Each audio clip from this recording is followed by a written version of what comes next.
According to a global human rights group report released today, Hamas-led armed groups committed numerous war crimes during the October 7th terrorist attack on southern Israel, which sparked the ongoing war in Gaza.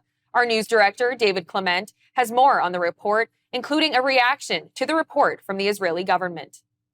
Human Rights Watch has said that the acts of Palestinian fighters who killed around 1,200 people and kidnapped more than 250 during the October 7th massacre met the international legal definition for crimes against humanity and war crimes. The group's report found that 5 different Palestinian armed groups led by Hamas engaged in war crimes and violated international law by killing, torturing, taking hostages, looting, and committing crimes involving sexual and gender-based violence.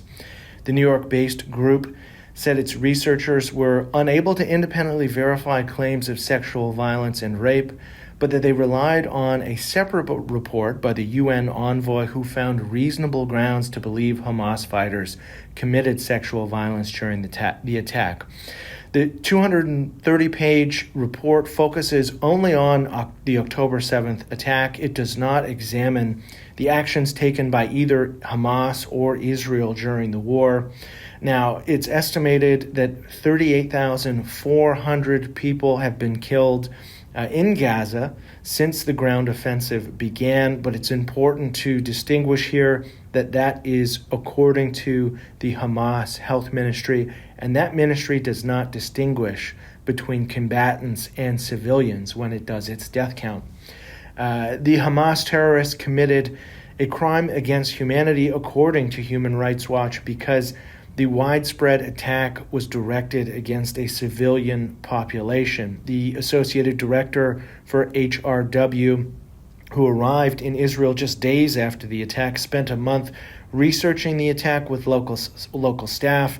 Their researchers examined Palestinian attacks on 26 civilian sites in southern Israel, several cities, and 2 music festivals and a beach party. They spoke to nearly 100 survivors and 50 experts and first responders.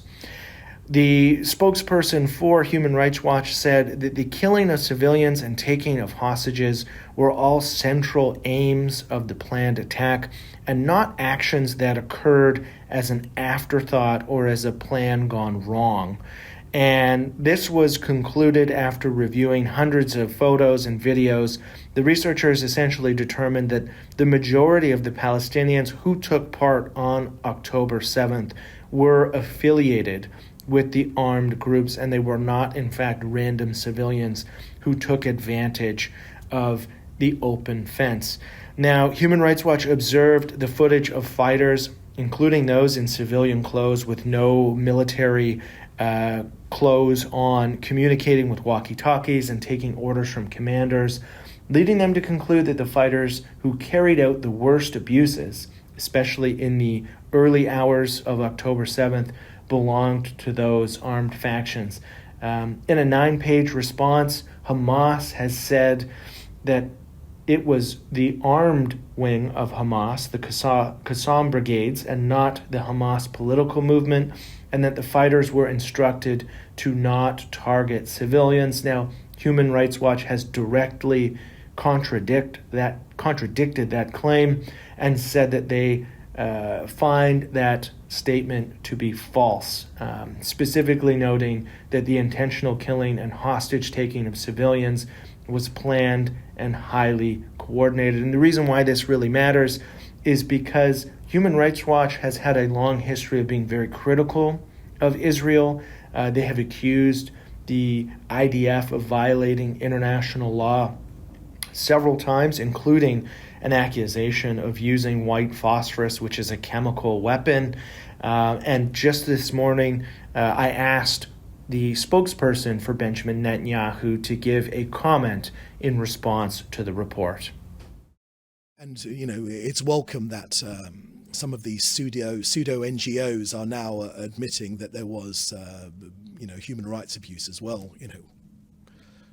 For heaven's sake, we've been seeing these things we've been reporting these things for 9 months now.